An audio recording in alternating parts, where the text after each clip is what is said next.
everyone, welcome to Law Spirits. I hope you are doing well and I am back with another very useful video. And in this video, I'm going to discuss about the lessons that we should learn from CLAT 2022. Okay, जो भी students CLAT 2023 देने वाले हैं जो कि 8 दिसंबर को होने वाला है. ओके, तो उनको क्या बातें ध्यान में रख के अपनी प्रिपरेशन करनी चाहिए एंड उन्हीं बातों को हम इस पर्टिकुलर वीडियो में डिस्कस करने वाले हैं. सो वॉज इस वीडियो टू लास्ट, ये काफ़ी ज़्यादा यूज़फुल वीडियो होने वाली है. मैंने इस वीडियो को काफ़ी रिसर्च करने के बाद बनाई है. So please like and share this video, subscribe to my channel. And one thing also कि बहुत दिनों से मेरे वीडियोस पे व्यूज़ आ रहे हैं अच्छे खासे, बट लाइक्स और सब्सक्राइब नहीं हो रहे हैं. ओके, बहुत से ऐसे स्टूडेंट्स हैं जो अनसब्सक्राइब करे हुए हैं, मतलब उन्होंने सब्सक्राइब नहीं करा है मेरा channel. Then also they are watching my videos but वो सब्सक्राइब नहीं कर रहे हैं चैनल. तो please subscribe to my channel. तो हमें क्लैट 2022 से ये तो पता चल गया है कि हमें रीडिंग में प्रो होना पड़ेगा. ओके, बिकॉज इंग्लिश काफ़ी लेंदी था, बहुत से स्टूडेंट्स काफ़ी छूटा भी है, इंग्लिश छूट गया है. तो आपको प्रो होना पड़ेगा रीडिंग में. मतलब रीडिंग को डेली आपको कम से कम 2 आवर्स तो देना पड़ेगा, रिमूविंग न्यूज़पेपर. ओके, न्यूज़पेपर तो आपको अलग से न्यूज़पेपर पढ़ना ही है, उसके बाद 2 घंटे की रीडिंग आपको देनी पड़ेगी. Understood? And that reading should be critical reading. Normal novel reading नहीं करनी है आपको, क्योंकि हमें एग्ज़ाम में भी क्रिटिकल रीडिंग ही करनी पड़ती है. हमें देखना पड़ता है क्या चीज़ हमारे यूज़फुल की हैं, क्या क्वेश्चन में पूछा गया है and all that thing. Understood? तो जिससे कि आपका पेपर छूटे ना, इसलिए आपको रीडिंग में प्रो होना ही पड़ेगा. एंड प्रो होने की मैंने एक वीडियो ऑलरेडी बनाई हुई है, उसकी लिंक मैं डिस्क्रिप्शन में ड्रॉप कर दूंगी. एंड एक वीडियो में लेटेस्ट लेकर के आऊँगी जो अभी न्यू डिस्कवर्ड साइंटिफिक टेक्निक्स हैं, जिससे कि आप अपने रीडिंग स्पीड काफ़ी इंक्रीज़ कर सकते हैं and also effectively critically read कर सकते हैं. उसकी मैं एक वीडियो बनाऊँगी. So please watch both of these video. And even CLAT 2020 में भी यही हाल था, 21 में भी यही हाल था एंड 22 में भी यही है. 21 में भी आपका क्रिटिकल रीजनिंग का सेक्शन काफ़ी लेंदी आ गया था, बहुत से स्टूडेंट्स को छोड़ना पड़ गया था. ओके, एंड ईजी भी था. एंड इस बार इंग्लिश काफ़ी ईजी था एंड लेंदी था एंड बहुत से स्टूडेंट्स को छूटा है. अंडरस्टूड? एंड 2020 में सबके लिए सरप्राइज था, क्योंकि उस बार पहली बार आपका सिलेबस चेंज हुआ था एंड बहुत से स्टूडेंट्स का रीडिंग स्पीड उतनी अच्छी उस टाइम नहीं थी. तो अब तो पूरा क्लियर हो गया है कि आपको प्रो बनना ही पड़ेगा रीडिंग में, एंड वो भी that is effective reading. Understood? Then second is must have residual time. एक मैंने आपको अभी A-Lit का एग्ज़ाम हुआ है, उसकी प्रिपरेशन स्ट्रैटेजी में रेसिडुअल टाइम का कॉन्सेप्ट बताया हुआ है. लाइक आप सेक्शंस का डिवाइड करते हैं, इंग्लिश में इतना देना टाइम, मैथ्स में इतना देना है, क्रिटिकल में इतना देना है, जीके में इतना देना है एंड देन लीगल में इतना देना है. ओके, तो ये ऐसे मैंने टाइम डिवाइड करा. तो को नॉर्मली ऐसे ही टाइम डिवाइड करना है. देन आपको अपने 10-15 मिनट्स रेसिडुअल रखने हैं, मतलब कि खाली रखने हैं 10-15 मिनट्स.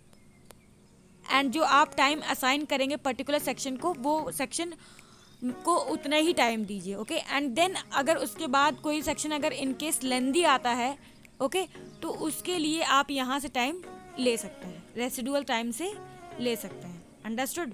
बट उस सेक्शन को उतना ही टाइम देना है. लास्ट में आकर के आपका जो 10-15 रेसिडुअल टाइम बचा रहेगा, उसमें से आप वो सेक्शन पर्टिकुलर सेक्शन कंप्लीट कर सकते हैं. Understood? Then next is your third is lengthy doesn't mean difficult. तो लाइक इस बार इंग्लिश का सेक्शन काफ़ी लेंदी आ गया था. तो लेंदी सेक्शन का मतलब ये नहीं होता है कि वो पर्टिकुलर सेक्शन डिफ़िकल्ट है, आपको समझना पड़ेगा. एंड अगर हम प्रीवियस ईयर के एक्सपीरियंसेस की बात करें तो मैक्सिमम टाइम ये होता है जो सेक्शन लेंदी रहता है वो इजी टू मॉडरेट होगा. ओके, एंड जो सेक्शन शॉर्ट रहता है उसके डिफ़िकल्ट होने के चांसेस काफ़ी ज़्यादा होते हैं हमारे. अंडरस्टूड? आई होप कि आपको समझ में आ गया होगा. तो अगर कोई सेक्शन लेंदी लग रहा है तो आप मतलब स्ट्रेस में मत आ जाइए या हड़बड़ाइए मत कि हमारा सेक्शन टफ है एंड ये वो ऐसे करके. आप बिल्कुल भी, आपको अपने लिए हैपजर्ड सिचुएशन क्रिएट नहीं करनी है. Then fourth thing is that clear concept. इस बार जो क्रिटिकल रीजनिंग था वो पूरा कॉन्सेप्चुअल था.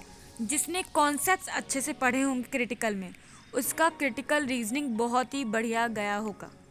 अंडरस्टूड, इन्फ्रेंस हुआ, एजम्पशन हुआ, एंड जो भी जितने भी क्रिटिकल रीजनिंग के कॉन्सेप्ट्स हैं वो आपको किसी अच्छे ट्यूटर के अंडर डीपली मतलब कि उसकी बेसिक्स पे जाना पड़ेगा। ओके, इस बार क्रिटिकल रीजनिंग पूरा बेसिक्स का था। वन थिंग ऑल्सो, कुछ दिन बाद मेरे चैनल पे क्रिटिकल रीजनिंग की सीरीज आने वाली है। उसमें मैं एक वीडियो में एक कॉन्सेप्ट लूँगी एंड उस कॉन्सेप्ट को आपके डेली लाइफ एग्जाम्पल प्लस एक सिंपल तरीके से आपको मैं समझाऊंगी। ओके, तो वो वीडियोस आप ज़रूर देखिएगा। And overall I would like to say कि आप क्रिटिकल रीजनिंग में आपके कॉन्सेप्ट्स क्लियर होने चाहिए। इस बार यहाँ का क्रिटिकल रीजनिंग कॉन्सेप्चुअल था। एंड ऑल्सो वन थिंग, आपको एक्चुअली सारे ही जितने भी सेक्शंस हैं लाइक लीगल भी है तो लीगल में सारे कॉन्ट्रैक्ट्स, क्राइम एंड सबके कॉन्सेप्ट्स क्लियर करें क्योंकि पेपर काफ़ी ज़्यादा कॉन्सेप्चुअल होता जा रहा है एंड क्रिटिकल रीजनिंग के लिए मोस्टली। ओके, एंड देन उसके बाद अगर हम आगे चलें तो fifth point is your focus on constitution, because इस बार 3 पैसेजेस कॉन्स्टिट्यूशन से आए हुए थे। ओके, एक तो आपका रेट वाला था एंड देन 2 फंडामेंटल राइट से रिलेटेड थे। तो ओवरऑल आपको कॉन्स्टिट्यूशन पढ़ना ही पड़ेगा। Don't neglect constitution. कई बार होता है कि लोग निगलेक्ट कर देते हैं। एंड वन थिंग ऑल्सो, जैसा कि इस बार हिजाब वाला टॉपिक काफ़ी ज़्यादा न्यूज़ में था एंड एक्चुअली मैंने मोस्ट एक्सपेक्टेड टॉपिक्स की जो वीडियो बनाई थी वो भी उसमें भी मतलब मैंने हिजाब वाला टॉपिक इंक्लूड किया था एंड उसी से रिलेटेड जो FRAs हैं मतलब फंडामेंटल राइट्स हैं वही आए थे, रिलीजन से भी रिलेटेड आया हुआ था। तो आपको ये समझना पड़ेगा कि जो पर्टिकुलर टॉपिक है उससे रिलेटेड नहीं पूछेंगे, उससे रिलेटेड जो लीगल के कॉन्सेप्ट आ रहे हैं लाइक हिजाब से आपका रिलीजन का काफ़ी कॉन्सेप्ट आ रहा था। So overall I want to say that कि आपको कॉन्सेप्ट्स पे जाना है। ओके, एंड कॉन्स्टिट्यूशन को बिल्कुल भी नेग्लेक्ट करने की कोशिश नहीं करनी है, स्पेशली योर फंडामेंटल राइट्स। ये तो हर साल पूछे जाते हैं, 2020, 2021 एंड नाउ 2022, इन तीनों में ही आपके फंडामेंटल राइट से क्वेश्चंस आए हुए हैं। And then 6th is your don't lose hope if initial section was difficult. Then 6th point है कि don't lose hope if initial section was difficult. Okay, like आपने पेपर में डिसाइड किया कि आप जीके पहले करेंगे एंड इस बार जिसने जीके पहले करा है उसके पेपर लाइक काफ़ी उन्हें प्रॉब्लम आई हुई है क्योंकि जीके इस बार काफ़ी डिफिकल्ट था एंड वो एकदम होप लूज कर दिए वो लोग एंड मतलब बहुत ही अजीब लगा उन्हें। ओके, तो आप ये मान के चलिए क्योंकि देखिए आप पहले से तो प्रेडिक्शन करने लगे कि जीके टफ आएगा कि इंग्लिश टफ आएगा कि हिंदी टफ, जो भी। Overall we can't predict difficulty level of that particular section. Okay, तो हमें कैसे पता करना है, क्या करना है, सोल्यूशन क्या है? इसका सोल्यूशन बस ये है कि आपको जब आप पहला सेशन अटेम्प्ट कर रहे हैं तो आपको किसी भी टाइप का प्रिजम्पशन अपने माइंड में नहीं बनाना है, स्ट्रेस आउट नहीं होना है। एंड इसकी आपको ट्रेनिंग कैसे मिलेगी? ट्रेनिंग मिलेगी मॉक से। ओके, तो मॉक में भी आप वही उसी सेक्शन से स्टार्ट करा करिए जो कि आप एग्ज़ाम में करने वाले हैं। एंड मॉक्स में भी ऐसा होता है कि अगर कभी मतलब अगर आप जीके पहले अटेम्प्ट करें तो जीके टफ आ सकता है। ओके, तो आपको मॉक को एकदम ऐसे दिया करिए कि आप क्लैट का एग्ज़ाम दे रहे हैं, तभी आपके अंदर वो सारी फीलिंग्स डेवलप होंगी। ओके, एंड वहाँ पे भी जब आप पहला सेक्शन अटेम्प्ट करेंगे एंड वहाँ पे अगर आपका जीके टफ आ जाता है तो उसके लिए आपको स्ट्रेस आउट या बर्न आउट नहीं होना है। आप ये मानकर चलिए कि पेपर कभी भी ऐसा नहीं होता कि पूरा डिफ़िकल्ट हो कि आपके लायक का बहुत कुछ होगा जिससे कि आप NLU पहुंच सकते हैं। ओके, हो सकता है इंग्लिश काफ़ी इजी आ जाए, जैसे कि इंग्लिश इस बार इजी था एंड लेंदी था। ओके, तो अगर आप इसको प्रॉपर टाइम दे रहे तो आप कर पाते हैं। अंडरस्टूड?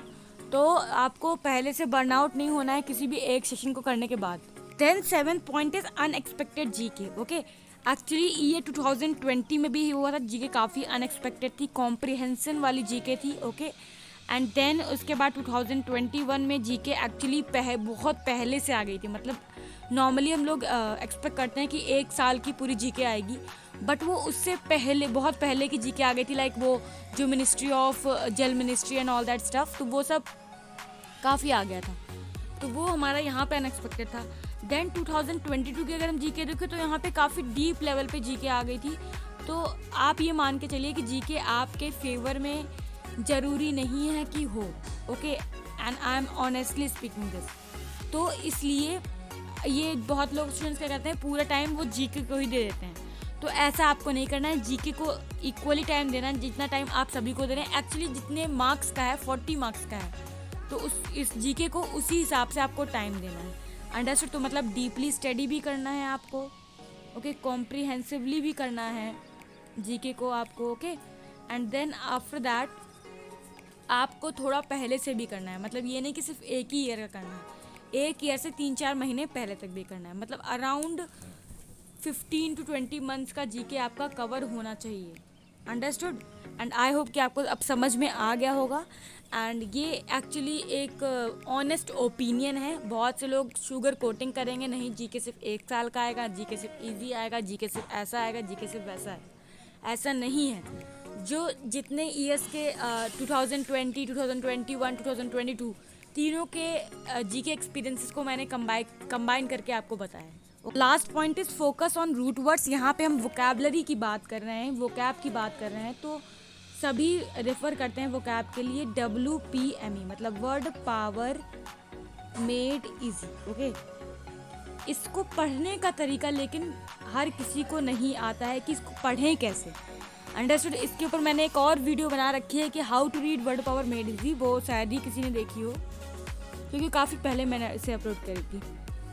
तो इसको सबसे बढ़िया पढ़ने का तरीका ये है कि जो इसके रूट वर्ड्स होते हैं उन्हें आप माइंड में सेट कर लीजिए, ओके। एंड उन्हें माइंड में सेट करना काफ़ी इजी होता है। जो उसके लॉन्ग वर्ड्स हैं उसको आपको नहीं रटने हैं। जो शॉर्ट वर्ड्स है लाइक को मीन्स टुगेदर, ओके, तो ऐसे वर्ड्स को आपको अपने माइंड में रख लेना है। मतलब आप रिवाइज करें 10 टाइम्स एक मंथ में, तो आराम से आपके रूट वर्ड्स एकदम अच्छे से आपके माइंड में सेट हो जाएंगे। तो overall I want to say that कि आपको रूट वर्ड्स पढ़ने ज़्यादा इंपॉर्टेंट है, क्योंकि देखिए को मीन्स मैंने बोला टुगेदर होता है, ओके। तो कोई भी वर्ड में आपके को दिखेगा तो आप आराम से उसका मीनिंग निकाल सकेंगे। अंडरस्टूड? एंड अगर आप वर्ड्स रखते हैं तो आपको स्पेसिफिकली वही वर्ड याद होगा। तो आपको वर्ड पावर मेड इजी में से रूट वर्ड्स याद करने हैं। अंडरस्टूड? एंड जब भी आप न्यूज़पेपर में वर्ड के थ्रू आएँ तो वहाँ पे देखेंगे इसमें कौन सा रूट यूज़ हो रहा है जो आपने रूट पढ़ा हुआ है, ओके। तो ऐसे आपकी वोकैबुलरी काफ़ी स्ट्रांग होगी। एंड इस बार क्लैट 2022 में रूट वर्ड्स का ही पूरा खेल था, क्योंकि वर्ड्स काफ़ी टफ थे, वर्ड्स काफ़ी बड़े थे, बट उन वर्ड्स में रूट वर्ड्स काफ़ी प्रेजेंट थे। एंड मोस्टली वर्ड्स में रूट वर्ड्स ही होते हैं, रूट वर्ड्स से मिलकर ही वर्ड्स बनते हैं, ओके। तो आपको रूट वर्ड्स का खास ध्यान रखना है अगर आप अपनी वोकैबुलरी को प्रो करना चाहते हैं। अंडरस्टूड? तो क्लैट 2022 से ये बहुत बड़ी लर्निंग आपको मिली है। एंड आप इस लर्निंग को एलेट में भी अप्लाई करें अगर आप एलेट का एग्ज़ाम देने जा रहे हैं 2023 का, तो ओके।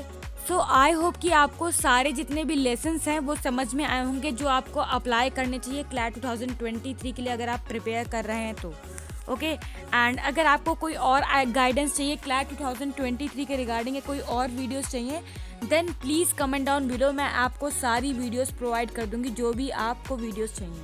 एंड आप मुझे डायरेक्ट मैसेज कर सकते हैं इंस्टाग्राम या टेलीग्राम पे, इन दोनों की लिंक्स मैं डिस्क्रिप्शन में ड्रॉप कर दूंगी। मेरा टेलीग्राम ग्रुप भी है, वो पूरी एक कम्युनिटी बनी हुई है लॉ एंट्रेंस प्रिपरेशन स्टूडेंट्स के लिए, तो आप उसे भी ज्वाइन कर सकते हैं। वहाँ पे इंटरेक्टिव सेशन रहता है, कोई भी मतलब रिस्ट्रिक्शन नहीं है ग्रुप में कि आप मैसेज नहीं कर सकते हैं। हर कोई उस पर्टिकुलर ग्रुप में मैसेज कर सकता है एंड अपनी सर्विसेज अवेल कर सकता है।